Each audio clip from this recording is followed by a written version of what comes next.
Hey, what's going on? XD here for Bedroom Studio Corner. Welcome to the video. It's a brand new video, and if you're new to the channel, consider subscribing. A lot of great content on this channel and a very great producer community that we have here.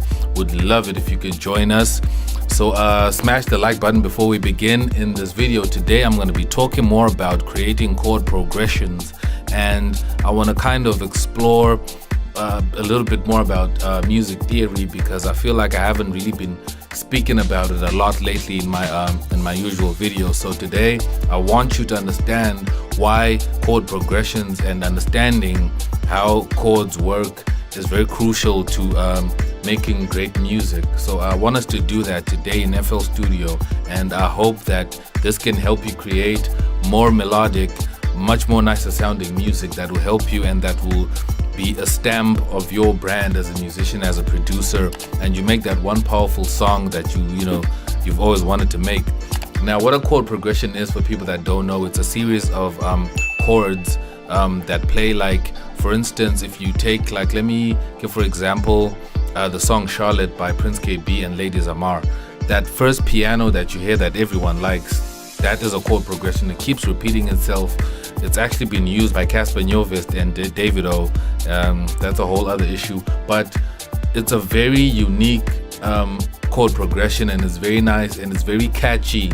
That is why that song was so powerful and was such a hit. And a lot of songs use chord progressions to make their songs very powerful, because that's the backbone of a song, especially in deep house. If you listen to soulful house music, they always have these nice chord progressions with this nice mellow mellow piano sound that they use. And I want to show you how you can create that in a very easy way in FL Studio and understand what's really happening with those chords. So let's jump into FL Studio. I've got some keys loaded and let's begin. Okay, so now we're in FL Studio and I have ease keys loaded up here. So what I'm going to do is I'm going to go to the Xdizzle Deephouse sample pack, and I'm going to make a simple beat here, simple house beat, and we take it from there. 120 over here. Let me actually do a slower tempo, like 115.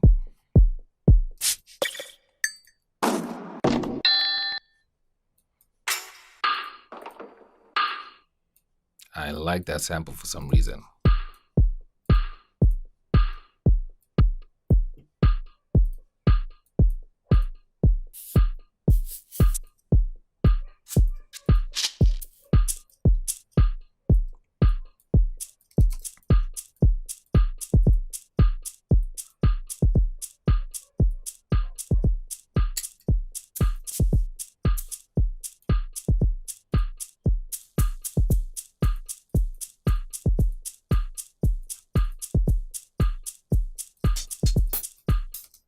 I'll just add a kick, just spice things up a bit.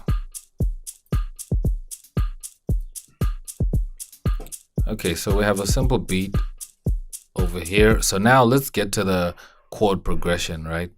So if you want to start a chord progression, you can do this in different ways. If you know how to play piano, then this will be much easier for you. All these keys and notes will make perfect sense for you, but I'm trying to help people that have no idea what all of this means and what's happening. So basically you want to take note of C5 here, because I believe that is middle C, like C5 right here. If you have a MIDI keyboard and you press middle C, it's C5 over here in FL Studio. So I can draw like a whole note over here.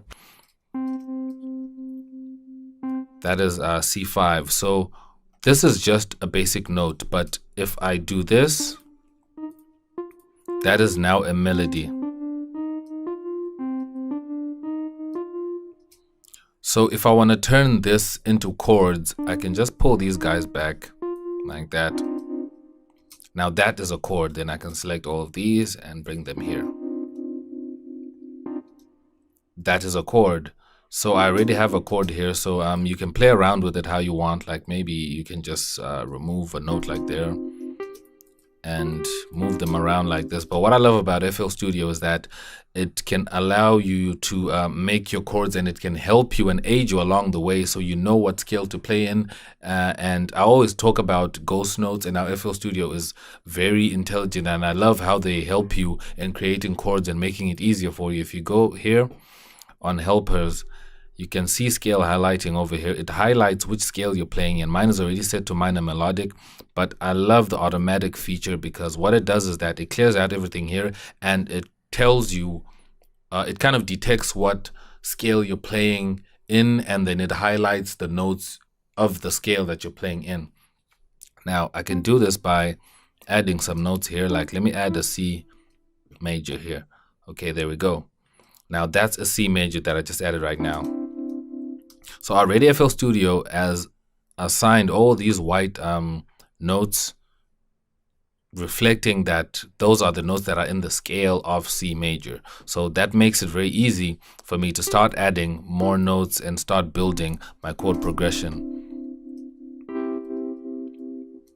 So note that as you're adding notes, and as you're adding notes to your chords, it's gonna change and kind of detect what scale you're now playing in. So you can do this easily, and you can just feel free to play around and check out the chords, but just keeping in mind that you must stay on the white notes only. Not that it's just only the white notes that you must use. You must also use the black notes as well, but try and stay on the notes that are highlighted here as white in the grid inside, not the white notes here. So don't get that twisted. So let's say, for instance, I want to make something nice and melodic that will go with the drums that I have set up over here. So let me just add some notes. Let me make these a bit lower. Let me transpose down and lower my velocity, because this is the key to Deephouse. You need softer sounds. You don't need to have a really hard pressed type of keys.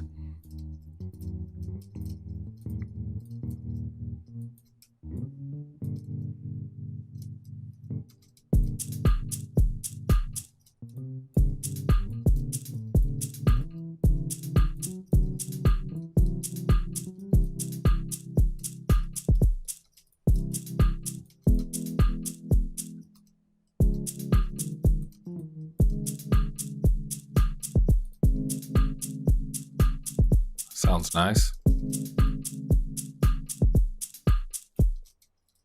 Now from here, I can add more chords. So what I can do is I can duplicate the same chords, and then I modify the second chords a little bit, maybe lower like that.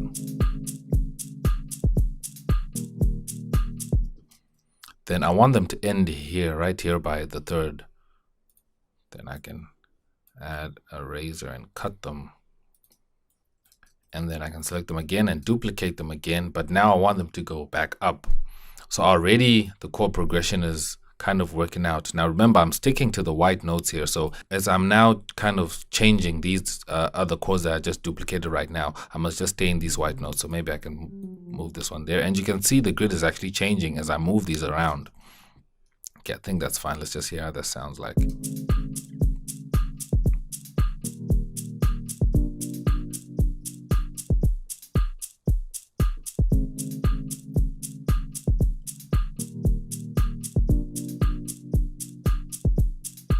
Now I also want to add another chord over here by 4. So what I'll do is I'll come get the razor and I'll cut. There we go. Then I can maybe slightly change a few of them, like those, like that. And let me play it back.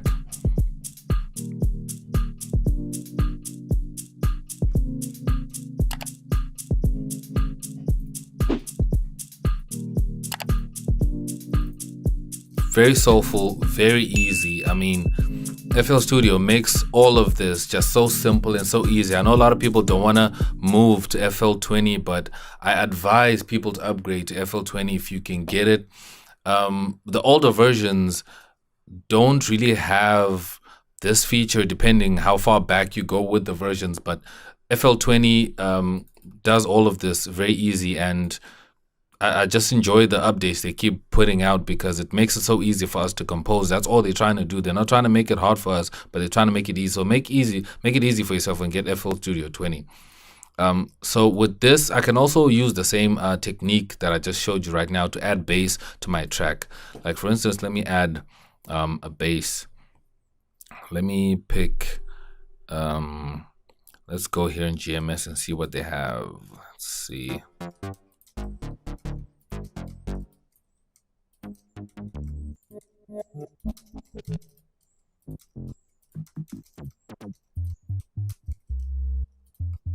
Ah, interesting. I like that bass. That's the bass to MC. You can get it over here in bass, the number 10, in case you want to use that.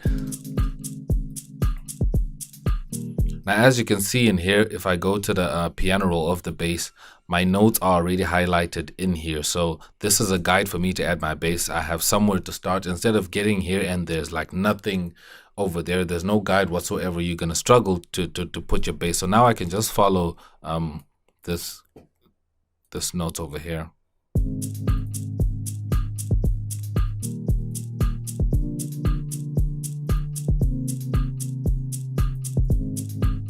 So take note that those notes I was playing, the FL keys that I'm following right now, are kind of in a higher sound. So what I can do is I can transpose these down. I can go over here and select edit and then transpose 1 octave down, or you can just press Control down.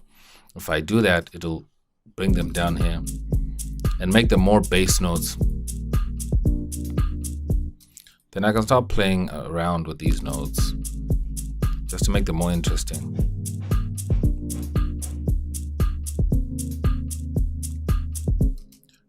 And if you don't like these kind of sustained bass types, then you can just add different types of bass.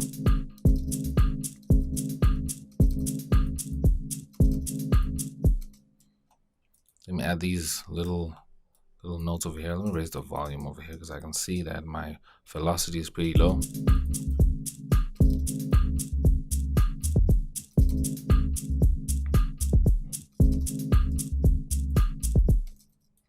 Duplicate that.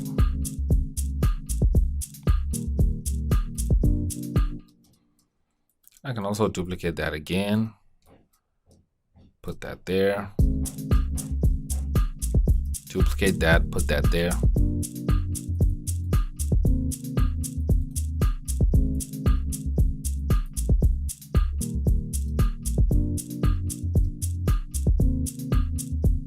So now you have an outline of your bass. Now then you can start fixing the bass and kind of selecting which note you want them, the bass to play in the scale that you've been given here. That's that the guide has kind of given you.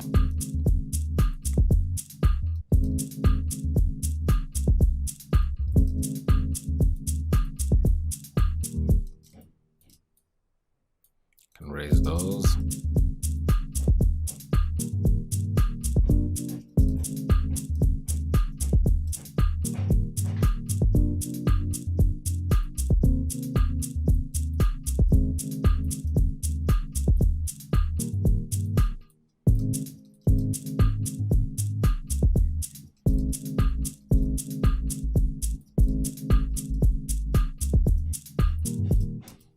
Bring all of these down. They sound better down there.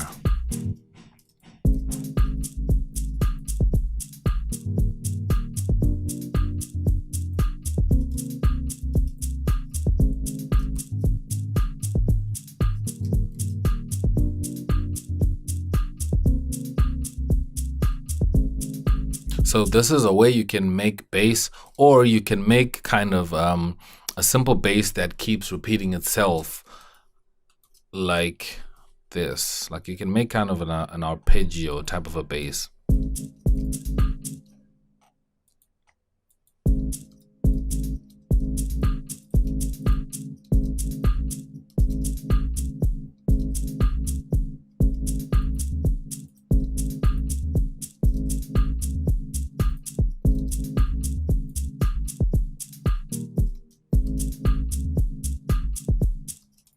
Then I can duplicate all of this and then just fill it in 4 bars.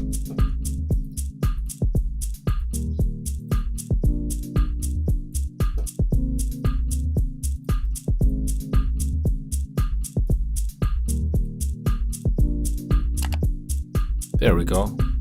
That's also another way you can add bass to your tracks. You don't have to necessarily follow the normal way that you would add bass. You can add a sustained bass, the one I did firstly, and then you can add the other bass that I added that's, you know, that's more different and that's kind of following the melody and the chord progression that we made the first time. Then you can also make this type of a bass line that's kind of like an arpeggio that you can do as well. So it's different ways you can use this technique to get to bass and to compose chords so that you can make you a great sounding track that is original to you, that doesn't sound like anyone else's track, but using this technique of how FL Studio makes it easy for us to compose. Like I've used other DAWs and you usually have to struggle to get these chords, or you have to use chord generators just to figure out nice chords for tracks. And sometimes you just want to make a nice soulful track using chords and you don't want to struggle so hard, and it's a problem with a lot of people, and then they end up not making nice music. And what this helps us do is that we stay in key. A lot of people are struggling with staying in key. I hear a lot of songs and then it takes only one instrument to be out of key to ruin your whole track. So really pay attention to the grid inside here and see what notes are marked here, and don't forget to set your piano roll over here to helpers, scale highlighting, and to automatic, so that you can be able to see what scale you're going to be playing in.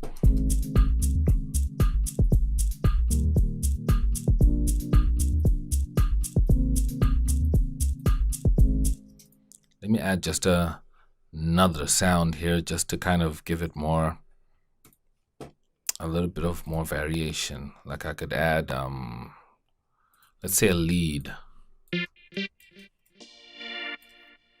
Okay, that's detuned.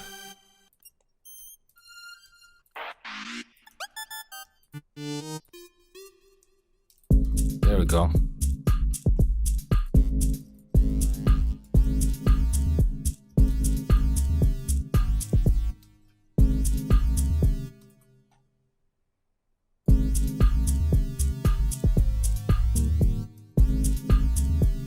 Now what I'm doing is I'm just following where my chords are.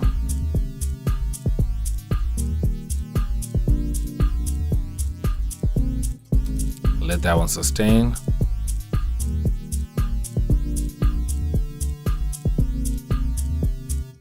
Then I can select all of this and transpose up.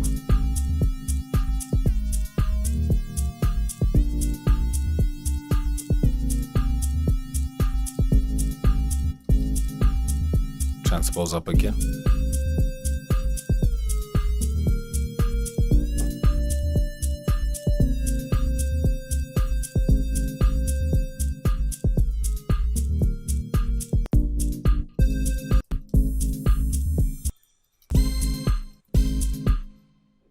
There's some really nasty samples in here.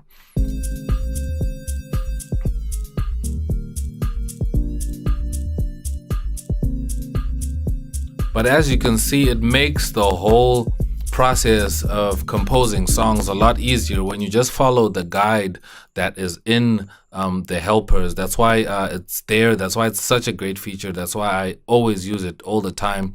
You know, some things you just cannot figure them out because music theory is very difficult. It takes time, but then you don't want to not make music because you don't know music theory and you don't understand how chords work and stuff like that, but you want to make music now. So you can use this technique that I'm showing you here to help you start composing and, you know, take your music to the next level. So that was the video. I hope this helps. Leave a like if you find this very helpful. If you're new to the channel, consider subscribing. I have great content on this channel that will help you become a much better producer than you are today. Share with your friends that will also need this knowledge so that they can be helped in their music production. That's it for this video. I'm gonna have a link to the sample pack that I used in this video down below in the description, so check that out. And I'm gonna see you in another video. I am X and I'm out. Peace.